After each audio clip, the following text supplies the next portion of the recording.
Law of attraction. Law of attraction, इसके बारे में मेरा ऐसा मानना है कि आप लोगों ने कहीं ना कहीं सुन रखा है।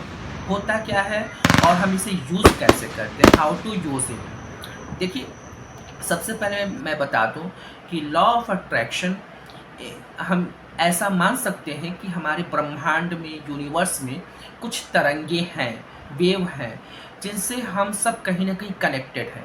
इस दुनिया को, संसार को कोई ना कोई शक्ति चला रही है, जिनको हम सब भगवान कहते हैं।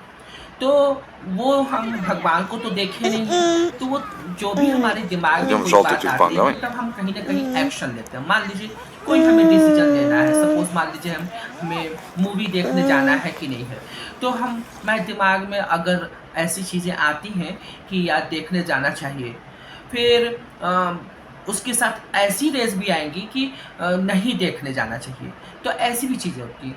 तो आप ऐसे समय में कंफ्यूज हो जाते हैं। तो उसमें क्या है कि भाई आपको एक बहुत फनी सी बात बताऊं, एक कॉइन लीजिए, सिक्का, उसके हेड और टेल में आप डिसाइड कर लीजिए, और फिर वो पूरी तरह क्लियर कर देगा कि आप हेड है अगर मूवी जाना चाहते हैं, और टेल आ गया तो आप ऑफ कोर्स मूवी देखने नहीं जाएंगे। और अगर टेल को सोचते हैं तो हेड आ गया, तो उसके अकॉर्डिंग डिसाइड करना है। खैर, तो कभी कभी कन्फ्यूज़न होता है, 102 बार कर लीजिए कि दो दो बार हेड आ जाए, दो दो बार टेल आ जाए। तो जीवन में ऐसे बहुत से डिसीजन होते हैं जिसमें कन्फ्यूज़न होता है। तो ऐसे में क्या है कि हमारे ब्रेन ही सब कुछ डिसाइड कर रहा है। ब्रेन को हैंडल कौन कर रहा है? हमारा यूनिवर्स, ब्रह्मांड, भगवान हैंडल कर रहे हैं। तो ऐसा है कि अगर हम अपनी लाइफ में कोई कोई भी डिसीजन, कोई भी आइडिया हम लेते हैं और उसको सेट करते हैं कि ये मुझे पूरा करना है, ठीक है। मैं आपको एग्जांपल दूं कि जो हमारे स्वामी विवेकानंद जी थे, वो कहते थे कि सारे आइडियाज़ वर्क कर सकते हैं, ठीक है। आप कोई भी एक आइडिया ले लीजिए और उसमें दिन रात उसके बारे में सोचें, उसके बारे में बातें करें, रिसर्च करें, और ये सोचें कि इसको अचीव कैसे करना है। तो उसके बारे में जो भी बुक्स कंसल्ट कर सकते हैं उसके अकॉर्डिंग, या सबसे किसी से पूछना तो कर सकते हैं। पर आज के टाइम में तो सबसे बढ़िया मीडियम इंटरनेट है। तो अगर कोई भी आइडिया आप सोचते हैं कि मुझे ये पूरा करना है, तो उसके बारे में आप रिसर्च कर सकते हैं, ठीक है।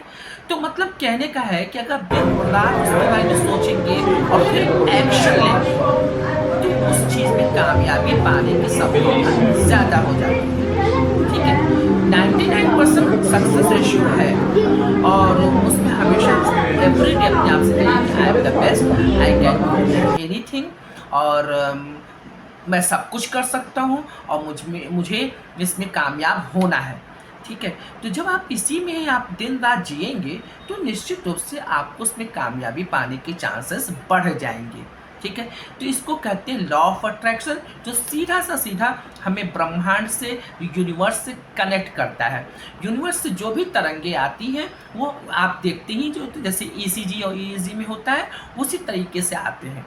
बस हमें उस बात को समझना है। तो जब हम पॉजिटिव रहेंगे तो पॉजिटिव चीज़ें हमारे दिमाग में आ जाएंगी, ठीक है। और आती रहेंगी तो हम नेगेटिव होंगे ही नहीं, और जब नेगेटिव होंगे तो फिर तो हम पॉजिटिव होंगे नहीं, तो हमारे असफलता के चांसेस बढ़ जाएंगे। तो हमें तो जीवन में, और हमें क्या, सबको जीवन में सफलता ही चाहिए, ठीक है। तो यही है लॉ ऑफ अट्रैक्शन। कोई भी एक आइडिया लीजिए और टेक एक्शन। दिन रात, पूरी रात जग के लग जाइए कि मुझे इसमें कामयाबी पानी ही पानी है, और एवरी डे भगवान को थैंक्स बोलिए, और उसके बाद कहिए कि भगवान मैं कर सकता हूँ, मैं बिल्कुल पॉजिटिव हूँ, आई कैन डू इट, ठीक है। तो इसी के साथ ही ये चीज़ में किसी बीच में कामयाबी पा सकते हैं। ओके, चलिए, थैंक यू।